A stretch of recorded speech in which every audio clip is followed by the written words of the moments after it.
Excuse me, what is your meal? Mail? Berto@gmail.com. I'm sorry, I mean beef or chicken? Ay, sorry, meal pala. Okay, chicken. Ang hirap maging seaman.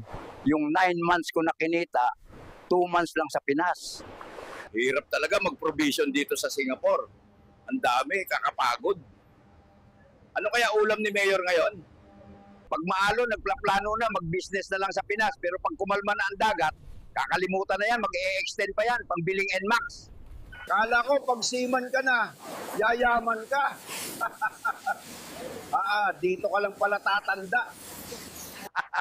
Pag nasa Pinas, gusto sumampa. Pag nasa barko na, gusto naman umuwi. No good ah. Balita. Wala sa ayos. Wala sa ayos. Ayos talaga. How much? $30. Very expensive. Okay. I give you $20. Secret don't speak to your friend Luma na yan. Okay, $20. Boss, half day lang daw tayo bukas, sabi ni Chiefmate. Yes! Yahoo!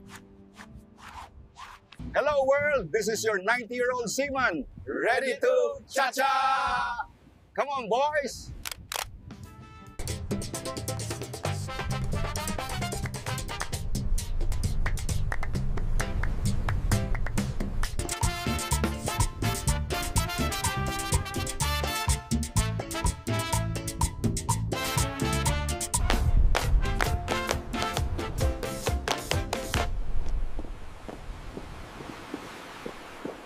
Kung ayaw mong pabalik-balik sa barko, mag-ipon ka, mag-invest, at mag-business. Hindi lang namang pera ang iniipon ng seaman sa barko, pati sabon. Ano ka mo? Full crew or mixed crew?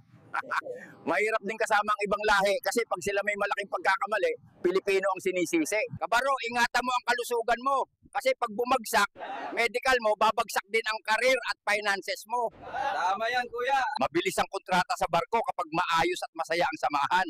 Hindi mo namamalayan, patapos na pala kontrata mo. Tama yan, Lolo. Kabaro, magtipid ka kahit bagong baba ka. Kasi hindi mo alam kung kailan ka ulit pa aalisin ng opisina. Monthly allotment mo, 30K. Tapos monthly loan mo sa bangko, 28K. No good Ang nakakalungkot lang isipin sa amin mga seaman, lumalaki ang mga anak namin nang hindi namin nakakasama. Yung iba, kasi may gusto pang tapusin na project. Yung iba naman, ito lang talaga ang source of income nila para sa pamilya nila. Kaya, yung iba gusto na tumigil sa